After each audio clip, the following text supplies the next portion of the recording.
بسم اللہ الرحمن الرحیم۔ السلام علیکم ورحمۃ اللہ وبرکاتہ۔ بابا، کیا ہم اس عید پر بھی قربانی نہیں کریں گے؟ 4 سالہ نومی نے معصومانہ شکل بناتے ہوئے اپنے باپ سے سوال کیا۔ اس کا یہ جملہ عبدالوارث کے سینے میں تیر کی طرح جا لگا۔ ویسے تو بڑے بچے بھی ہر سال بکرا لینے کی خواہش کا اظہار کرتے اور بہت ضد بھی کرتے، مگر ہر عید پر ٹال مٹول کر کے عبدالوارث بچوں کو منا لیتے۔ لیکن چھوٹے بچے کی زبان سے یہ بات عبدالوارث کے لیے ناقابل برداشت تھی۔ انہوں نے اپنے آنسوؤں کو چھپاتے ہوئے چھوٹے بیٹے کو اٹھایا اور پیار کرنے لگے۔ پھر اس سے وعدہ کیا کہ ہم اس عید پر انشاءاللہ ضرور قربانی کریں گے۔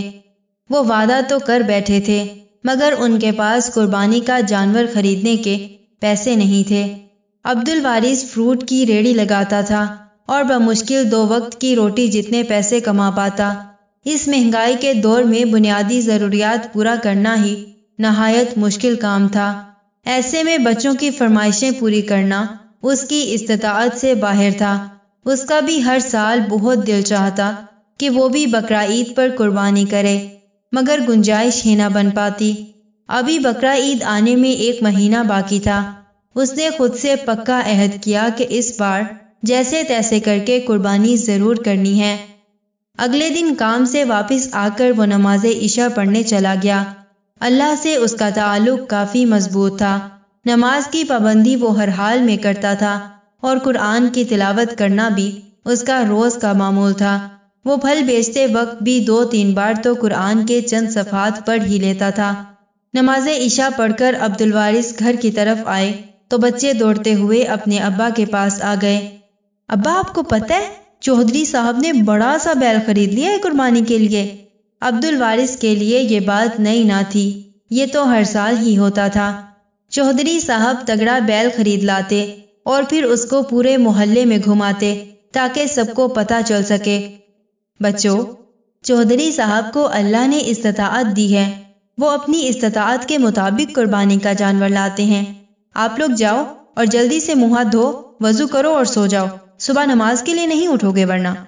بچے بھی فرما بردار تھے، فوراً وہاں سے تتر بتر ہو گئے۔ عبدالوارث نے بیوی کو اپنے ارادے سے آگاہ کیا۔ بیوی کہنے لگی، کیسے بن پائے گا نومی کے ابا؟ ہمارے پاس تو کوئی جمع پونجی بھی نہیں ہے، نہ ہی کوئی زیور ہے۔ اللہ کوئی نہ کوئی راستہ نکال دے گا انشاءاللہ۔ عبدالوارث نے اپنی بیوی کو تسلی دیتے ہوئے کہا، انشاءاللہ۔ بیوی نے مسکراتے ہوئے کہا۔ اگلی صبح عبدالوارث پھلوں کی ریڑھی چلاتے جا رہا تھا کہ اس نے ایک نوجوان کو دیکھا جو اپنا موبائل فون جیب سے نکال رہا تھا۔ موبائل نکالتے وقت اس کا وائلٹ جیب سے نکل کر زمین پر گر گیا۔ عبدالوارث نے جب بٹوا زمین پر گرتا دیکھا تو ریڑھی چھوڑ کر اس نوجوان کا بٹوا اٹھاتے ہوئے اس کو آوازیں لگانے لگا، مگر وہ چلتے چلتے فون کال سننے میں اتنا مگن تھا کہ اس نے اس کی آواز ہی نہیں سنی۔ عبدالوارث اس کے پیچھے چلتا ہوا اس تک جا پہنچا اور اس کو اس کا وائلٹ واپس کر دیا۔ اس نے رسماً شکریہ ادا کیا اور پھر اپنی گاڑی کی طرف بڑھنے لگا۔ عبدالوارث کو اطمینان ہوا کہ شکر ہے جس کی چیز تھی اس تک پہنچ گئی۔ اس نے اپنی ریڑھی کھینچی اور بازار کی طرف نکل گیا۔ شام کو اس نے اپنی آج کی کمائی 840 روپے میں سے 500 روپے الگ رکھے اور گھر کی طرف چل دیا۔ اسی طرح وہ روز تھوڑے تھوڑے پیسے اپنی کمائی سے الگ رکھتا۔ کھانا انہوں نے 2 وقت سے کم کر کے 1 وقت کر لیا تھا۔ کبھی کبھار دوسرے وقت میں صرف روٹی پکا لیتے اور مرچ کے ساتھ ہی کھا لیتے۔ بچے بھی خوش تھے کہ چلو 1 وقت فاقہ کر بھی لیں تو کیا، اس بار قربانی کا بکرا تو آئے گا۔ عید کو صرف 1 ہفتہ رہ گیا تھا اور عبدالوارث کے پاس ابھی تک صرف 6000 روپے جمع ہوئے تھے۔ جیسے جیسے عید قریب آ رہی تھی اس کی کوششیں بڑھتی جا رہی تھیں۔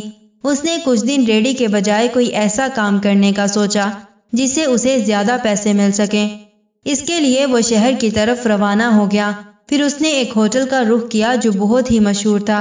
وہاں اسے چند گھنٹوں کا کام مل گیا۔ کوئی بہت بڑی تقریب تھی ہوٹل میں۔ اس نے کام شروع کیا۔ محنتی انسان تھا، محنت سے گھبراتا نہیں تھا۔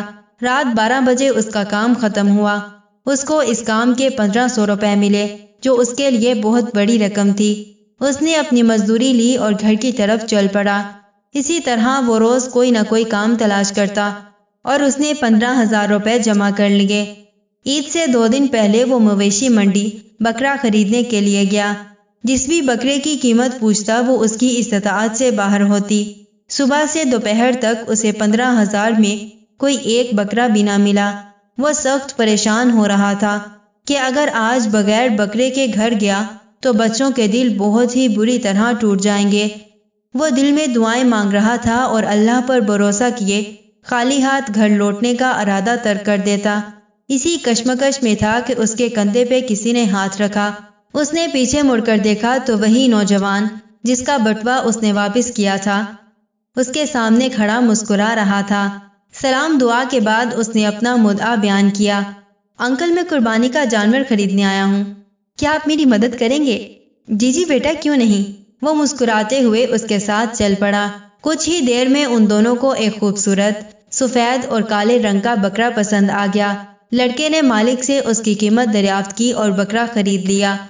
نوجوان نے عبدالوارث کا شکریہ ادا کیا اور جانے کے لیے مڑا ہی تھا کہ واپس پلٹا، جیسے اسے کوئی بات اچانک یاد آئی ہو۔ انکل، آپ نے قربانی کا جانور خرید لیا؟ وہ عبدالوارث کے چہرے کی طرف دیکھتا ہوا گویا ہوا۔ نہیں بیٹا، میں بس دیکھ ہی رہا تھا، اس نے نظریں جھکاتے ہوئے کہا۔ چلے انکل، ہم مل کر خریدتے ہیں۔ نہیں بیٹا، میں خرید لوں گا، آپ فکر نہ کریں۔ انکل، آپ نے اس دن بھی میری مدد کی اور میں صحیح سے آپ کا شکریہ بھی ادا نہیں کر پایا۔ اگر آپ اس دن مجھے میرا وائلٹ نہ لوٹاتے تو میرا ویزا اور پاسپورٹ نہ ہونے کی وجہ سے میں فلائٹ مس کر بیٹھتا اور بہت ضروری میٹنگ میں شامل نہ ہو پاتا، جس کی وجہ سے میرا کروڑوں کا نقصان ہو جاتا۔ آپ نے مجھ پر اتنا بڑا احسان کیا اور میں اس کو فراموش کر دوں؟ ہرگز نہیں۔ چلے ہم مل کر جانور ڈھونڈتے ہیں۔ اب وہ اس لڑکے کو بتا نہیں پا رہا تھا کہ اس کے پاس اتنے پیسے نہیں، اور نوجوان بھی بہت پیار سے کہہ رہا تھا۔ وہ اس کے اصرار کرنے پر بھاری بھاری قدموں کے ساتھ چلنے لگا۔ تھوڑی دیر میں نوجوان نے ایک بکرا پسند کر لیا، مگر عبدالوارث بہت گھبرا رہا تھا کیونکہ اس کے پاس اتنا اچھا اور بڑا بکرا خریدنے کے پیسے نہیں تھے۔ اس نے لڑکے کو بہت منع کیا، نہیں بیٹا، ہم کوئی اور دیکھتے ہیں۔ مگر نوجوان وہاں سے نہ ہلا اور مالک سے پیسے پوچھنے لگا۔ 70,000 میں وہ بکرا خرید چکا تھا۔ اس نے وائلٹ سے 70,000 نکال کر مالک کو دیے اور بکرے کی رسی عبدالوارث کے ہاتھ میں تھما دی۔ عبدالوارث نم آنکھوں سے اس کی طرف دیکھ رہا تھا۔ بیٹا، میرے پاس… اس سے پہلے کہ وہ کچھ کہہ پاتا نوجوان بولا، چلے ہم اکٹھے چلتے ہیں انکل۔ نوجوان کو اس کی کیفیت کا اندازہ ہو چکا تھا اور وہ اس کی عزت نفس کسی بھی حال میں مجروح نہیں کرنا چاہتا تھا۔ اس نے دونوں بکرے ڈالے میں سوار کیے اور عبدالوارث کے گھر کی طرف نکل گئے۔ عبدالوارث کے بچے جو کہ قربانی کا جانور دیکھنے کے منتظر تھے، بکرا دیکھتے ہی خوشی سے اچھلنے لگے اور اسے پیار کرنے لگے۔ اس نے اس نوجوان کو پیسے دینے کی بہت کوشش کی مگر اس نے لینے سے انکار کر دیا۔ نوجوان نے عبدالوارث کو تسلی دی اور اسے اپنے فرم میں جاب کی آفر دے دی کیونکہ عبدالوارث پڑھا لکھا تھا اور نوکری نہ ملنے کی وجہ سے اس کو فروٹ کی ریڑھی لگانی پڑی تھی۔ اسے سمجھ نہیں آ رہا تھا کہ وہ اپنے رب تعالیٰ کا شکر کیسے ادا کرے۔ بچے کھیلنے میں مگن تھے اور بیوی کھانا پکانے میں، جبکہ عبدالوارث اپنے رب کے حضور سجدے میں گڑ گڑا کر شکر ادا کرنے میں مصروف تھا۔ وہ دنیا سے بیگانہ ہو چکا تھا۔ اسے اپنے رب پہ آج اس قدر پیار آ رہا تھا کہ وہ سجدے سے سر ہی نہیں اٹھا پا رہا تھا۔